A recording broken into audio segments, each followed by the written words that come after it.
Hey guys, welcome back to another Pokemon tier listing slash ratings, and today we are going to be doing the Pokemon champions. I know we already kind of done a tier list thing. This is like rating the champions on who my top 5 favorite slash who I think are the best champions in the game are. We're not going to waste much time. We're going to kind of get right into it. So we're going to start. We got the tiers of trash, not top 5, and then the 5, 4, 3, 2, 1. Trash means they're just absolutely awful at champion, or I think as a character they were just done poorly, or they did something as a champion that was just done poorly. So first person that goes into the trash list is Hau. Hau's not even a champion. Yeah, he's a champion in battle in Ultra Sun and Ultra Moon, or maybe it's Sun and Moon, one of the two. But really, he's just you're the champion and he comes fight you. He's never been the champion unless you lose to him, I guess. I don't lose to him. So he's not a champion, so he goes into trash because he's never reached title of champion against you. Now, he might be if you wouldn't be a character that exists. Next champion that I think is trash, not as bad, but is Greta. Greta is bad for the sole fact that her Pokemon, or her entire team, there's two reasons. One, her entire team's weak to one Pokemon, and that's Annihilape, or at least most of her team. You walk in with an Annihilape, I think you can take out 5 out of 6 Pokemon like that, easy. And then 2, she's not the strongest trainer in the region. Champion has always meant strongest trainer that exists in the region. When you lose as a champion, you give up your title as champion. And she's been beat by students before. She's been beat by a student, and there's multiple people in the region with champion rank as a thing. It's not a rank. It is a rank, but it's a rank of 1. One person gets to be the champion, and Greta should not be it.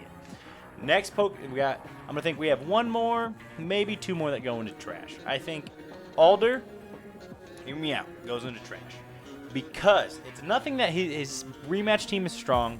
He's fine. He's kind of cool as a character, but the biggest thing is he gets beat before you get there by the evil team leader. Like, you're the champion. You're supposed to be taking care of that, and you weren't ready to step up and protect the region. When the gym leaders are, you're the one that needed to be stepped up that people look to, and you fell flat.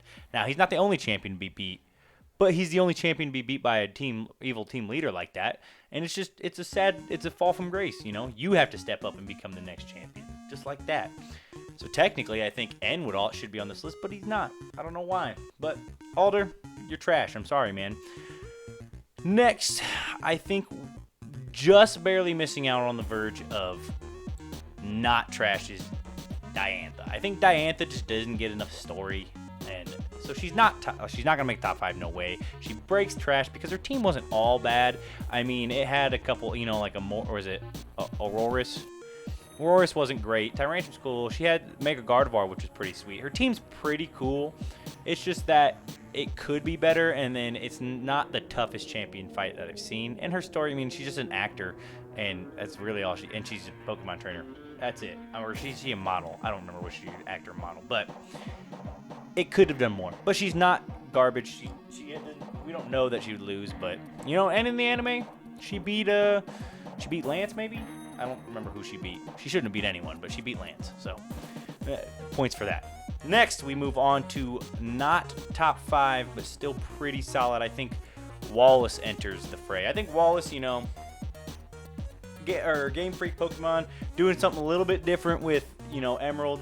And they're like, oh, you think it's going to be Steven? It's not. The champion becomes Wallace for whatever reason. I don't know exactly why. And Steven in Emerald is just never referred to as a champion or a past champion. He's just some random guy that's pretty powerful, which kind of means he's stronger than Wallace. So, which means that because he's a post-game battle that has stronger levels than Wallace does, so that means technically Wallace isn't the strongest and he holds the rank of champion. I'm going to dock him some points for that.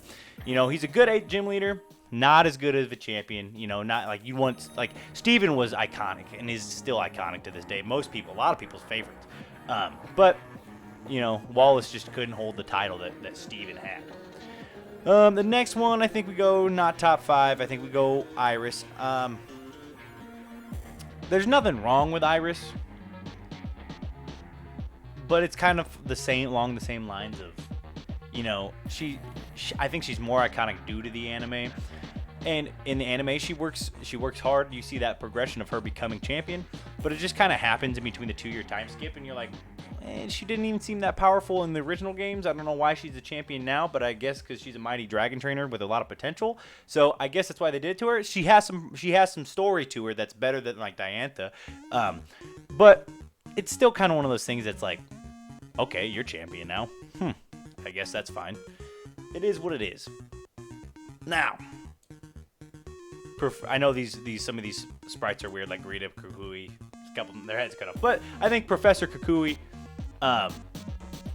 is a solid champion. He wanted to create a league because he was fascinated with Pokemon battles, and he wanted to see the pinnacle of Pokemon battles in the Alola region. And of course, someone that spends all their time dedicating themselves to the art of Pokemon battling is going to have powerful Pokemon. So it just makes sense that he gets to enter the realm of champion, or at least he is strong enough to be a champion. And you got to start. Someone has to be champion first. So for him to fill that role, I think it makes good sense, and I like it a lot. I like him creating the first league. It was a solid move on Game Freak's part to make him a champion. Now we move into the top 5. And standing in at number 5 is we're going Lance.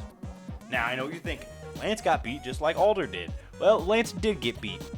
But who's to say in the 2 years after he didn't reclaim his crown? Now, most likely Red reclaimed it, and he beat Blue. Maybe he beat Blue and reclaimed his crown. Who knows? I'm not the one to tell. It's only Game Freak knows.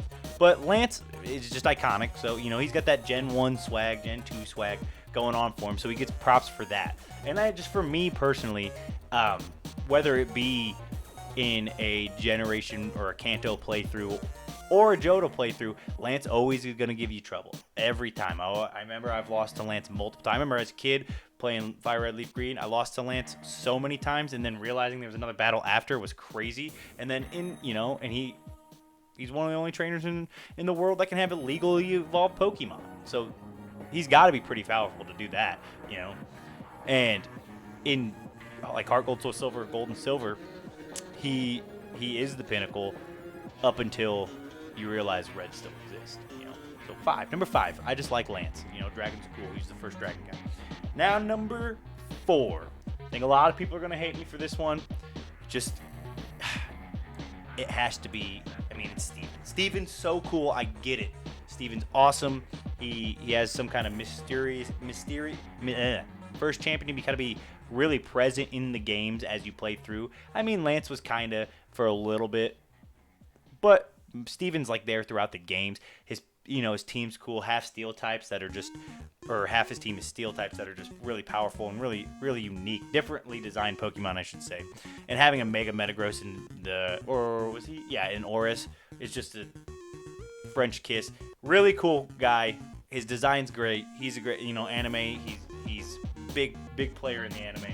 A lot of points. I like Steven a whole lot. Like, none of these top 5 I don't dislike. And there's nothing really bad about any of them.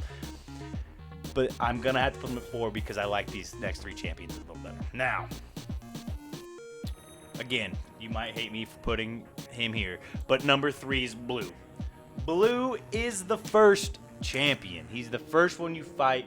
He's your rival. He's there. He's cocky, which I kind of like me, as a person.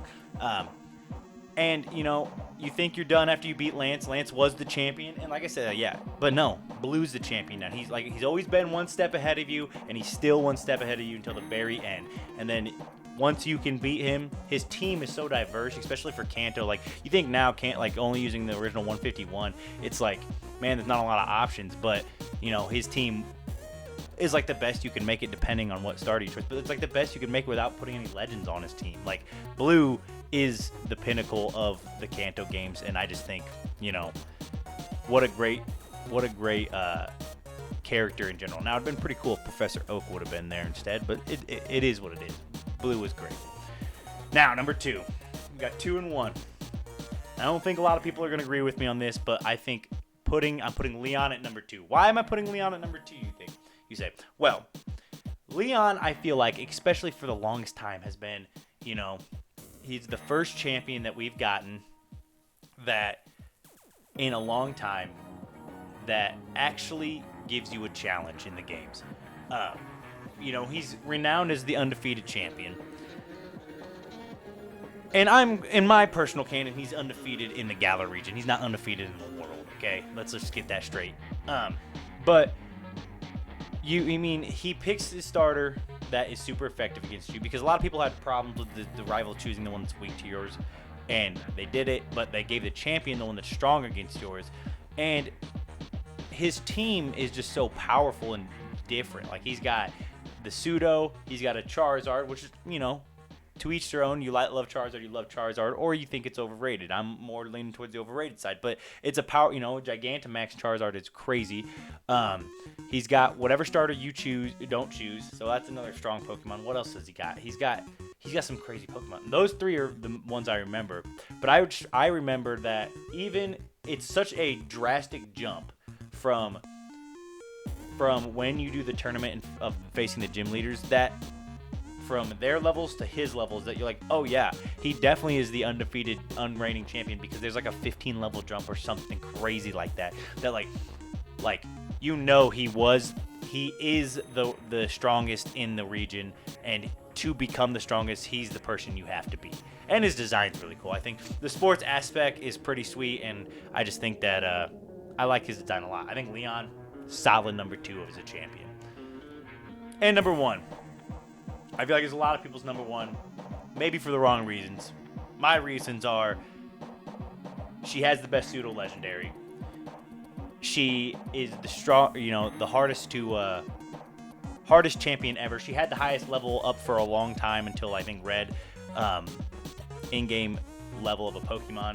She, in recent games, she had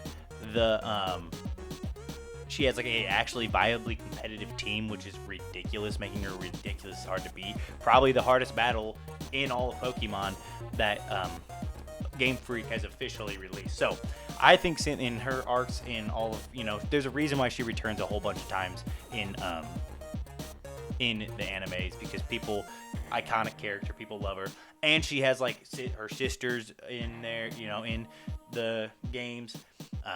Her sister becomes an Elite Four member. She gets like in, Pokemon Masters, she gets like a whole story with Jangmo, I think that's what it is.